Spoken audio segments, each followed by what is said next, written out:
হযরত মাওলানা আশরাফ আলী যুক্তি শাহী সাহেব গুরুত্বপূর্ণ আলোচনা করেছেন। এছাড়া আরো অনেক উলামায়ে কেরাম আছেন। রানী আতঙ্কিত হয়ে গেলেন। তখন তার সময়ে স্বপ্নের ব্যাখ্যা যিনি করতেন আল্লামা মুহাম্মদ ইবনে সিরিন রাহমাতুল্লাহি আলাইহি। তো রানী ওই সময়ের প্রেসিডেন্টের ওয়াইফ, উনি চিন্তা করলেন আমি যে স্বপ্ন দেখছি এইটা যদি হুজুর দেখিয়ে জিগাই হুজুর স্বপ্নের ব্যাখ্যা কি, তো লজ্জা না। তো এই বাড়ির কাজের বুয়ারে ফারাইছি, কই তুমি গিয়া আমার কথা কইও না, কইবা তুমি নিজে দেখছো। তো কাজের বুয়ায় মোহাম্মদ ইবনে সিরিনের কাছে গিয়া কয় হুজুর আমি তো গতকাল রাতে একটা স্বপ্নে দেখছি যে এলাকার জনগণ আমার সাথে খারাপ ব্যবহার করে, আমার সাথে জিনা করতেছে। এই কথা শোনার পরে মোহাম্মদ ইবনে সিরিন বলতেছে তুমি মিথ্যা কথা বলতেছো। কি বলতেছো? কারণ এই স্বপ্ন সবাই দেখতে পারে না। এই স্বপ্ন সবাই দেখতে পারে না। আগে বলো স্বপ্নটা কে দেখছে, তারপরে ব্যাখ্যা বলবো। বলে আমি দেখছি। কয় না তুমি দেখো নাই। এই মহিলা চলে গেছে। গিয়া রানী রে কয় হুজুরে তো বিশ্বাসই করে না আমি দেখছি। কয় তুমি আজকে আবার যাও। দ্বিতীয় দিন আবার গেছে। কয় হুজুর যত সত্যি যত কসম আছে সব খাওয়া শেষ। হুজুর আমিও দেখছি, নিজের চোখ সহ দেখছি, এই চোখ সহ লয়েছি। যোগে মৃত্যু বের হয়ে যাও।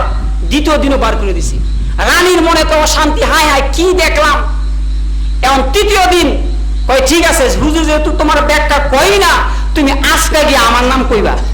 তৃতীয় দিন গিয়া কইতেছে হুজুর আজকে সত্য কথা কমু, এই স্বপ্ন দেখছে বাদশাহ হারুন রশিদের ওয়াইফ রানী জুবাইদা। কয় হ্যাঁ এটা বড় লোকের স্বপ্ন। কার স্বপ্ন? এই স্বপ্ন কোনো গরিব মানুষ দেখতে পারে না।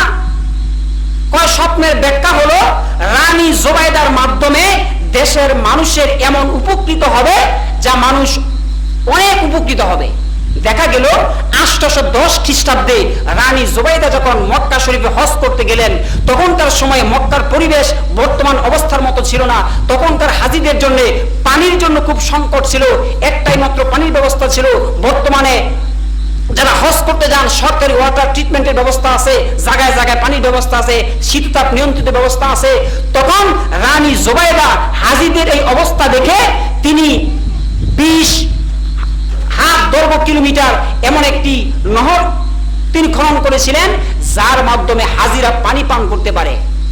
তিনি যখন এই নহরে জুবাইদা এখনো আছে, ব্যবহার করা হয় না, এই নহরে জুবাইদা তিনি যখন খনন করলেন তখন উনাকে বলা হলো এটাই সেই স্বপ্ন যে স্বপ্ন তুমি দেখেছিলে এলাকার জনগণ তোমার সাথে খারাপ জেনা করতেছে।